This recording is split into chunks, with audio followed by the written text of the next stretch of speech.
Right, Shalom. Before I start, I want to give all praises, honor, and glory to Yahweh, Bahashem, Yahweh Shai, Bahashem, Ruach Kodash. I'd like to say double honors to my teachers, the apostles, and the elders of Great Millstone, and also Shalom and salutations to the elect. All right, so this lesson that I'm going to be getting into today, it's going to be a lesson going into the importance of being a firstborn, and what comes with being a firstborn. You see, because in the scriptures, being the firstborn of anything, is very important, man. Especially if you're the firstborn of a household, and you're a male.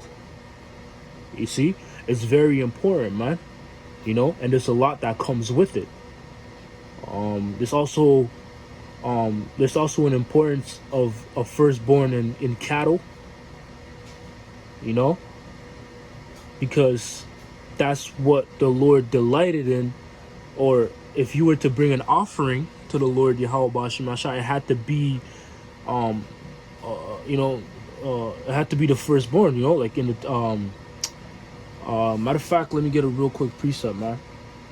This is Genesis chapter 4, and I'm gonna start at verse 1. It says, "And Adam knew Eve his wife, and she conceived and bare Cain, and said, I have gotten a man from the Lord Yahweh. And she again bare his brother Abel, and Abel was a keeper of the sheep, but Cain was a tiller of the ground." Right? So Cain and Abel were brothers that were born to Adam and Eve, right? And in the spirit, man, these two entities, Cain and Abel, they were reincarnated back as Jacob and Esau, and there's a lot of indicators to prove that, man. For one, being the hatred they already had for each other, how Cain hated Abel, that tension between them, because Cain, what happened? He rose up and slayed his brother because of envy, man. Because he envied him. Just the same thing with Esau, how he envied Jacob's blessing that was given to him from his father Isaac, and in this case it's the same thing. Cain was basically jealous or envious of Abel because the Lord had delight and blessed Abel, basically, man. But these are the same entities coming back. Those spirits came back as Jacob and Esau. Verse 3, it says, "And in the process of time it came to pass that Cain brought of the fruit of the ground an offering unto the Lord Yahweh." So the offerings, what they were getting ready to do was offer up a sacrifice to Yahweh Ba'ashem Yahweh Shai, and at this time the law was not written, man. The law was not written or set in stone. It wasn't written down. It was known, and it was a common thing, to do particular. It was common, man. It was passed down, like traditions that were passed down. Basically, that's what it was. Or it was oral, technically. So they knew to bring offerings to Yahweh Bashim Masha, and they knew what type of offerings the Lord wanted, man. Because it specified what type of offerings the Lord wanted, It says, "And in the process of time it came to pass that Cain brought of the fruit of the ground an offering unto the Lord Yahweh." So Cain brought of the fruit of the ground, meaning fruits. Verse 4, "And Abel, he also brought of the firstlings of his flock and of the fat thereof. And the Lord had respect unto Abel and to his offering, but unto Cain and to his offering he had not respect. And Cain was very wroth, and his countenance fell." And that also shows you that's Esau, that spirit, that's Esau back again, because the same thing happened when Isaac blessed Jacob. It said he was mad, man. Was very wroth too. So that's spiritual in itself. You see, but Abel, he the offering that he brought to Yahweh Bashim Ashai was the firstlings of his flock, meaning the sheep, and the fat thereof, man, because that's what was required by the Lord, man. Flesh was required as a sacrifice, an offering to be brought up.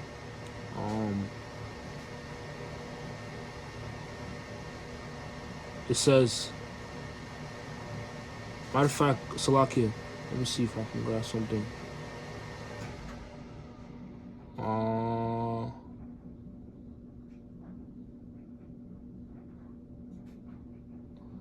Okay, Khan, you know?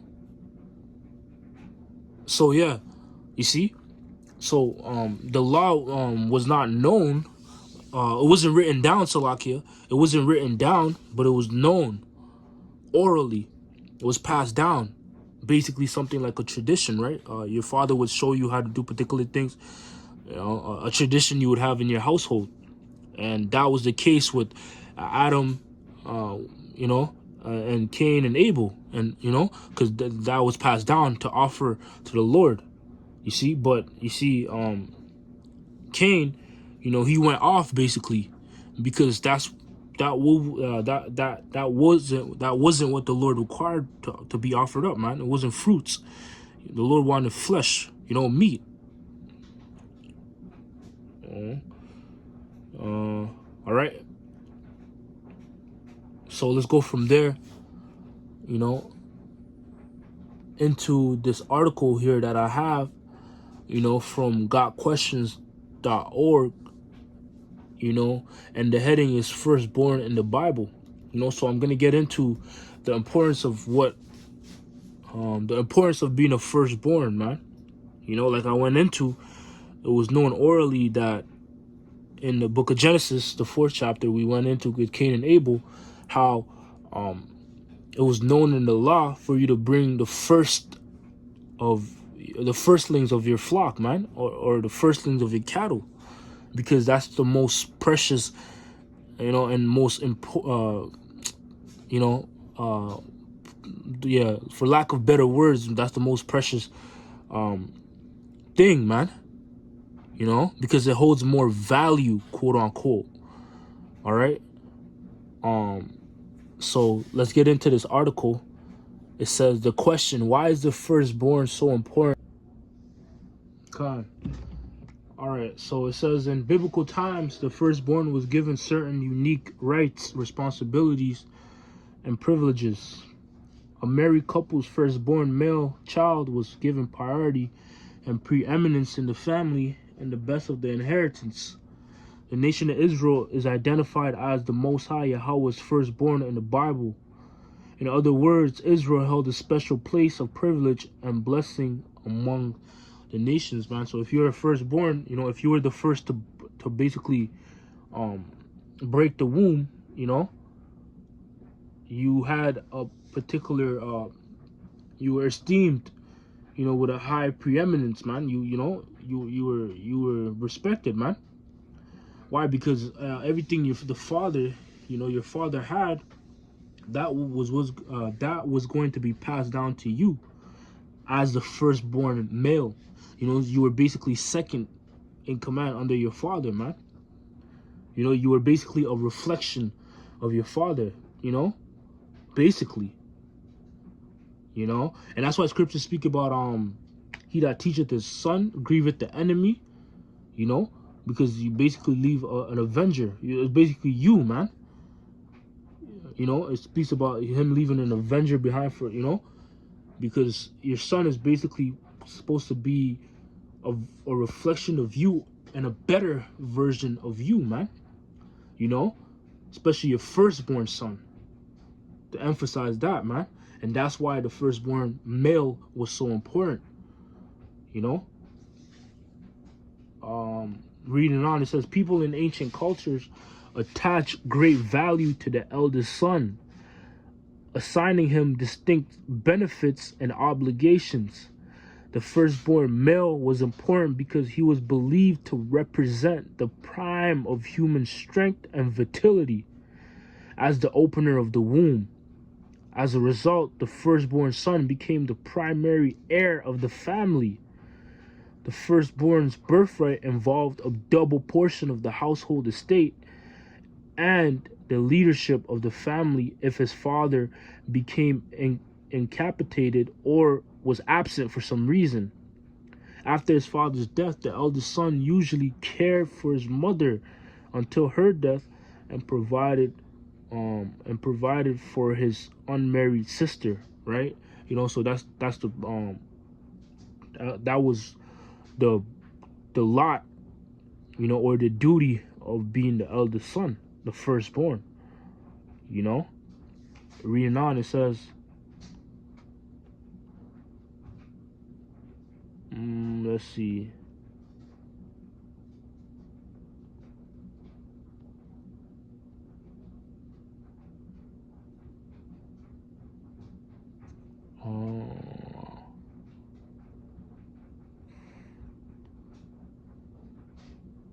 Right, you know, so that's pretty much a summary of this entire article. You know, going into the fact that being a firstborn was very important, right? You held it was a duty to be a firstborn. You see, now jumping into Jacob and Esau. Esau was the firstborn, but Esau basically disregarded the traditions of what came with being a firstborn. Man, he casted it away. You know, and that's a part of his rebellion. You know, that's him turning from the Most High, man. You know, because the Lord is the one that set it up to where the firstborn had preeminence, you know, and was highly esteemed. But Esau said, he basically said, forget about that. You know, and it mentions that in this article, in which I'm going to read. It says, the firstborn could sell his rights as Esau did to Jacob. In doing this, Esau despised his birthright. The author of Hebrews warned his readers, see that no one is sexually immoral or godless like Esau. And that's written in the NLT, you know. It says, who for a single meal sold his inheritance rights as the oldest son. Afterwards, as you know, when he wanted to inherit this blessing, he was rejected. Even though he sought the blessing with tears, he could not change what he had done, right? Because being a firstborn came with the blessings, man. You know, the inheritance of your father, right? Like we're going into, but Esau despised that. He said, I don't care about that. And he gave that up to Jacob for a meal, right? It says, he could not change what he had done. In taking this position as firstborn lightly, Esau sinned against the Most High and his family, man. You know, so that was basically a sin. Esau went off. He sinned. He transgressed the law. You know, and you could technically say that it is a law. You know, to uphold the duty of being a firstborn. You could say that, right? You know, but Esau basically sinned. He transgressed that law. He transgressed the law of a firstborn. You know, just like how Cain transgressed the law by not bringing the right sacrifice. You know? Reading on, it says the rights of the firstborn could also be lost, as in the case of Reuben, Jacob's firstborn son. Reuben slept with Bilhah, his father's concubine, an act that demonstrated the utmost disrespect for his father and his family. Jacob denied Reuben the blessing of the firstborn because of that sin. In fact, Jacob withheld the blessing of the firstborn from the next two oldest sons, due to their violence against the Shechemites. Right? It says, the importance of the firstborn reaches its apex in scripture in the person of Yahushua.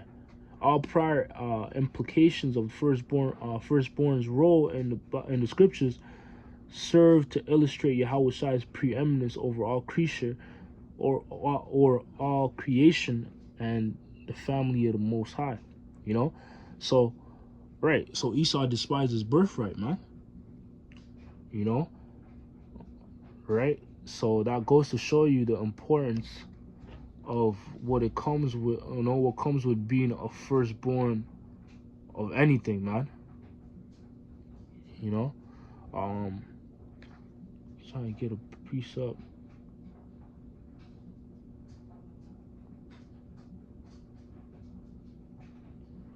Yeah, man. So I'm just gonna close it off there, man. Lord willing, this was edifying. Call Halayim La Yahweh Ba'Hashem Yahweh Shai Ba'Hashem Hakodash. Once again, double honors to my teachers and shalom to the elect.